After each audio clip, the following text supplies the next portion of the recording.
الحمد لله رب العالمين والعاقبة للمتقين والصلاة والسلام على سيد الأنبياء والمرسلين أما بعد فأعوذ بالله من الشيطان الرجيم بسم الله الرحمن الرحيم الصلاة والسلام عليك يا سيدي يا رسول الله وعلى آلك وأصحابك يا حبيب الله الصلاة والسلام عليك يا نبي الله وعلى آلك وأصحابك يا نور الله۔ میرے پیارے اور معزز حضرات، السلام علیکم ورحمۃ اللہ وبرکاتہ۔ امید ہے آپ سب خیریت سے ہوں گے۔ آج جو ہم نے آؤ دین سیکھیں میں جو ہمارا جو ٹاپک ہے وہ ہے غسل کے احکام، غسل کے مسائل۔ اس میں جو پہلا ہے وہ کیا ہے، ہم آج اس کے حوالے سے چند ایک باتیں پڑھیں گے جو آپ کو اس سے سیکھنے کو بھی ملے گا اور آپ کو اس سے سمجھنے کو بھی ملے گا کہ ہم کیا اور کیا چیز لازم ہوتی ہے، یہ ہم سب آج اس ویڈیو میں جانیں گے۔ تو آپ نے اگر یہ مزید ویڈیو دیکھنی ہے تو اس چینل کو فالو کر لیں اور کمنٹ میں ضرور بتائیے گا کہ آپ کو یہ ویڈیو کیسی لگی۔ غسل کے مسائل یعنی کہ احکام غسل کے، اس میں جو پہلی ہیڈنگ ہے، 3 ہیڈنگیں پڑھیں گے ہم ٹوٹل 1 2 3۔ اس میں جو پہلی ہیڈنگ ہے وہ ہے انوکھی سزا۔ اب انوکھی سزا سے کیا مراد ہے، آئیے ایک واقعہ ہے اس کا چھوٹا سا، وہ میں آپ کو بتاتا ہوں۔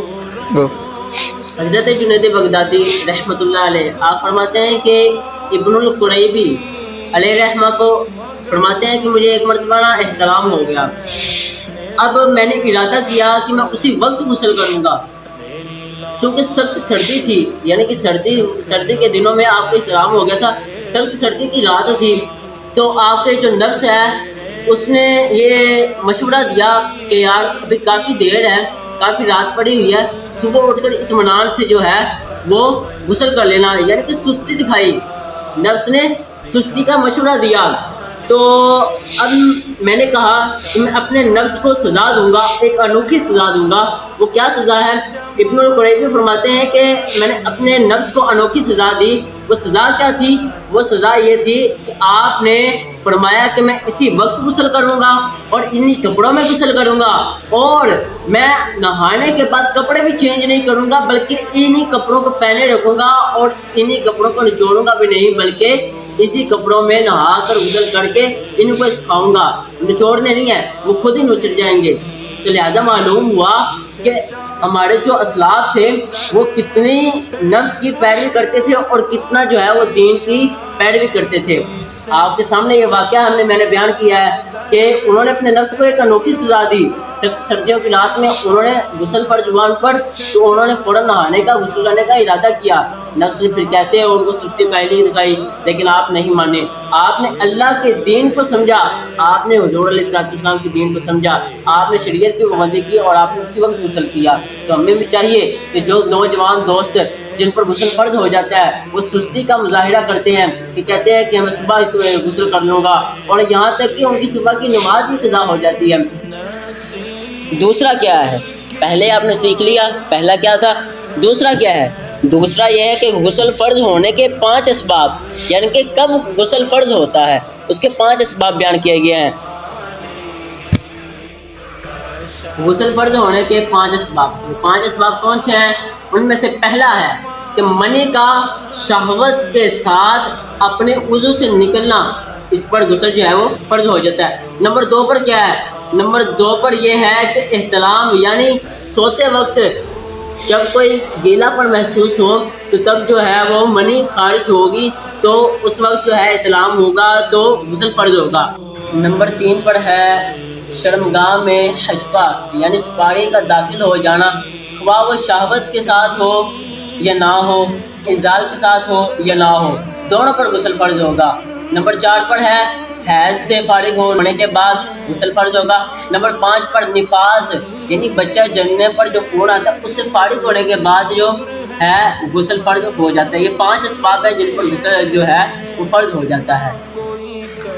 نمبر 1 بھی جان لیا آپ نے، نمبر 2 بھی جان لی۔ نمبر 3 کیا ہے، نمبر 3 یہ ہے کہ 5 ضروری احکام، یعنی کہ حکم کیا ہے ان 5 کا۔ نمبر 1 پر یہ ہے کہ منی کا شہوت کے ساتھ اپنے عضو سے جدا نہیں ہونا، بلکہ بوجھ اٹھانے یا فضلے پر زور لگانے یا بلندی سے نیچے گرنے کی وجہ سے خارج ہوئی، ان سب صورتوں میں اگر منی خارج ہوئی تو اس سے غسل فرض نہیں ہوگا، پر حال وضو ٹوٹ جائے گا۔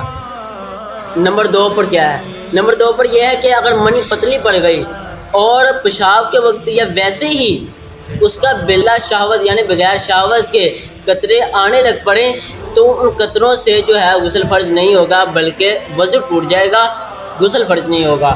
نمبر 3 پر کیا ہے؟ نمبر 3 پر یہ ہے کہ اگر آپ کو غسل فرض ہونا یاد ہے لیکن اس کے جو اثرات ہیں منی کے وہ کپڑوں پر ظاہر نہیں ہیں تو لہٰذا اس صورت میں غسل فرض نہیں ہوگا۔ نمبر 4، نماز میں شہوت تھی اور منی جو ہے وہ اترتی یہاں تک کہ نماز میں تھے تو نماز مکمل ہوگی، اب جو ہے وہ قطرے نکلے یعنی کہ منی نکلی تو اب نماز تو ہو جائے گی کیونکہ وہ نماز کے بعد آئی ہے، تو اب غسل فرض ہو جائے گا، نماز ہو جائے گی۔ نمبر 5 پر یہ ہے کہ اپنے ہاتھوں سے مادہ خارج کرنے سے بھی غسل فرض ہو جاتا ہے، اور ایسا کرنے والے کو حدیث مبارکہ میں ملعون کہا گیا ہے۔ اگر آپ کو یہ ویڈیو اچھی لگی ہے، اس میں آپ کو فائدہ حاصل ہوا ہے، آپ کو وہ باتیں معلوم ہوئی ہیں کہ جو آپ کو نہیں پتہ تھی، جو آپ کو معلوم نہیں تھی، تو اگر آپ نے اس چینل کو، اس آئی ڈی کو فالو نہیں کیا تو آپ اس آئی ڈی کو فالو کر لیں، اور کمنٹس میں ضرور بتائیے کہ آپ کو اس ویڈیو سے کیا فائدہ حاصل ہوا ہے اور آپ کو یہ ویڈیو کیسی لگی۔ انشاءاللہ العزیز آج ہم نے چند ایک باتیں سیکھی ہیں، کل ہم انشاءاللہ العزیز غسل کا طریقہ آپ کو بتائیں گے، اس کی سنتیں اور فرائض بتائیں گے۔ تو آپ اگر غسل سیکھنا چاہتے ہیں تو آپ نے جو ہے اس آئی ڈی کو فالو کر لیں۔ جزاکم اللہ خیرا و احسن الجزاء۔ السلام علیکم ورحمۃ اللہ وبرکاتہ۔